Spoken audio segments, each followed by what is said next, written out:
selamat siang Pak, selamat siang teman-teman semua. Perkenalkan, nama saya Wilhelmina Maria Dona Eka, kelas C semester 1, Prodi Sosiologi dengan NIM 2103030075. Di sini saya akan mereview materi dari buku Politik Ketertiban di Pasar Informal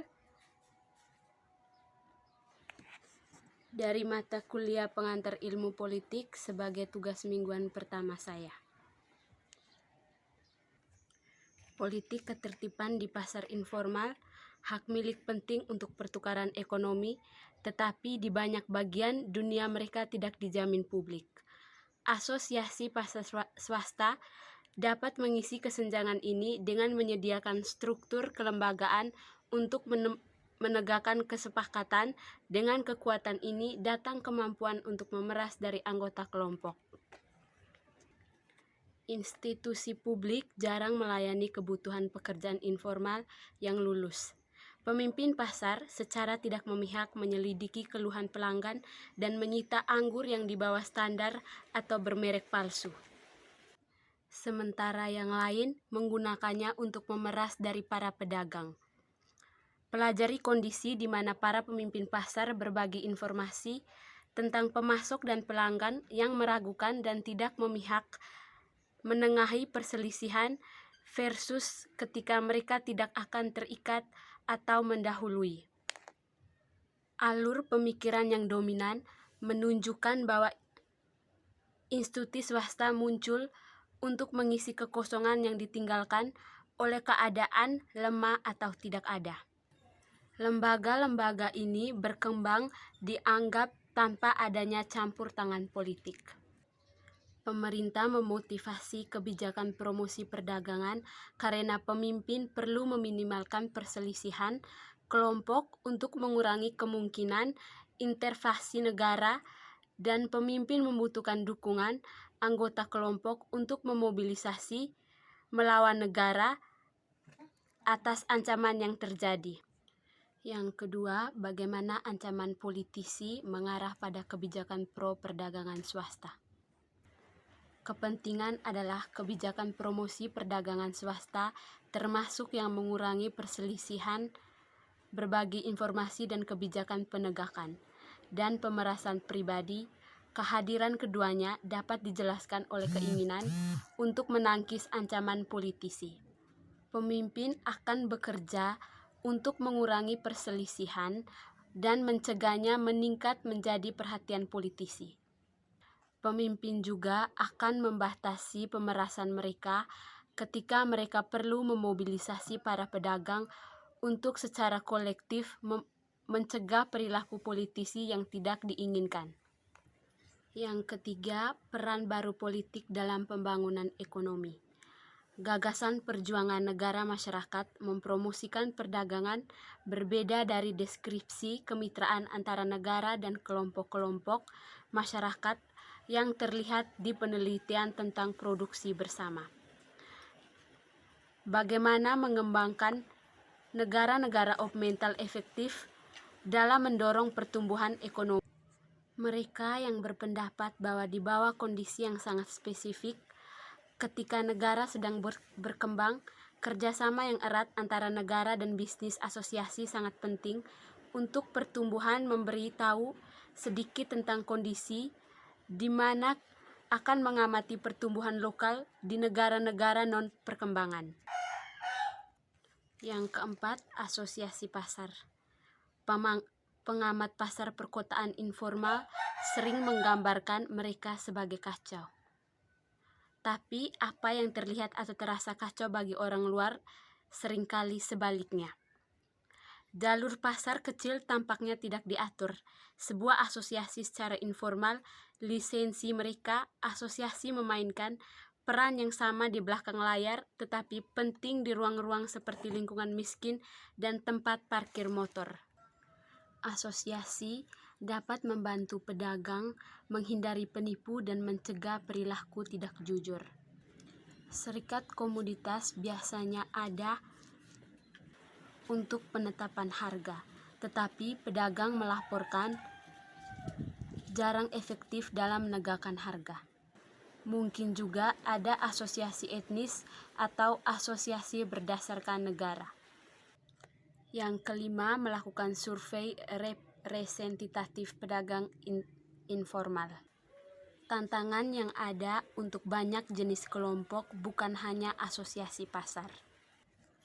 Sangat penting untuk menentukan apakah pedagang yang awalnya mengatakan mereka tidak melakukannya bukan milik asosiasi sebenarnya, atau pedagang ini lebih cenderung menjadi milik asosiasi yang tidak efektif, dan asosiasi ini penting untuk diidentifikasi, memfasilitasi perbandingan dengan asosiasi yang memiliki kebijakan promosi perdagangan.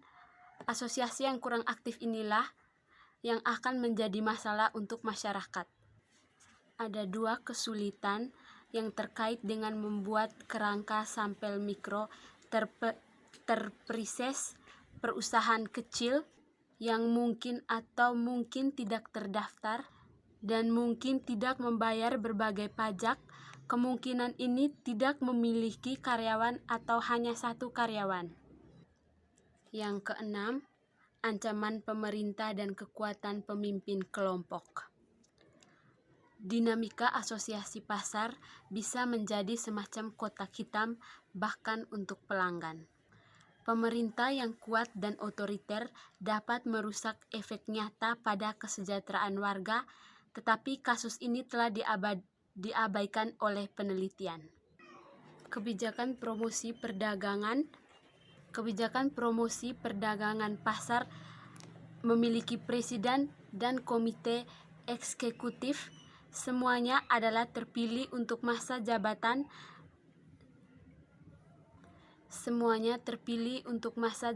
4 tahun. Pemimpin pasar akan kehilangan jabatan mereka jika mereka gagal memperhitungkan dengan benar biaya perdagangan yang terjadi di pasar.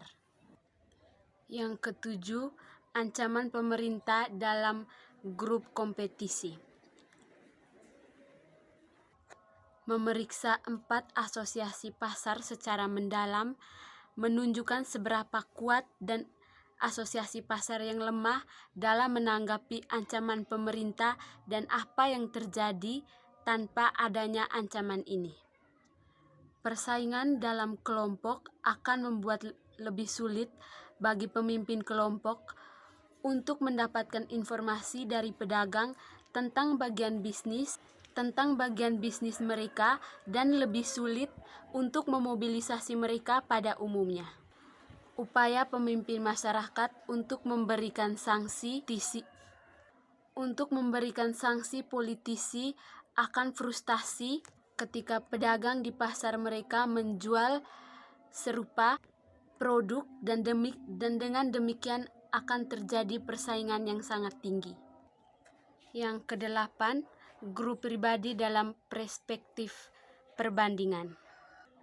Hal ini sesuai dengan teori bahwa dalam kompetisi kelompok akan memperburuk masalah tindakan kolektif dengan misalnya meningkatkan biaya untuk berbagi informasi tentang mitra dagang dengan pemimpin pasar. Penting untuk berhati-hati berteori dalam kerjasama yang dapat membentuk pemimpin kelompok. Misalnya, kerjasama dapat memfasilitasi pemasaran. Singkatnya, para pemimpin harus mencapai keseimbangan yang rapuh jika mereka bertujuan untuk meningkatkan sewa yang berasal dari vendor, bisa mendahului dan memaksa untuk berdagang. Berpendapat bahwa pertemuan ini adalah ruang bagi orang-orang untuk berbagi secara organik informasi tentang pedagang lain. Dengan perantara yang lebih sedikit, pembeli dapat lebih mudah menilai siapa yang pasokan salah untuk barang yang rusak. Perdagangan informal berkembang dengan pesat pada saat globalisasi, tapi di sana lebih sedikit studi perbandingan besar kelompok-kelompok ini. Dan yang kesembilan, yang terakhir, lampiran asosiasi pasar melakukan perwakilan survei perdagangan, laut yang tenang tidak membuat pelaut yang baik, ancaman pemerintah dan kompetisi dalam grup, serta grup pribadi dalam perbandingan perspektif. Sekian dari video saya, terima kasih.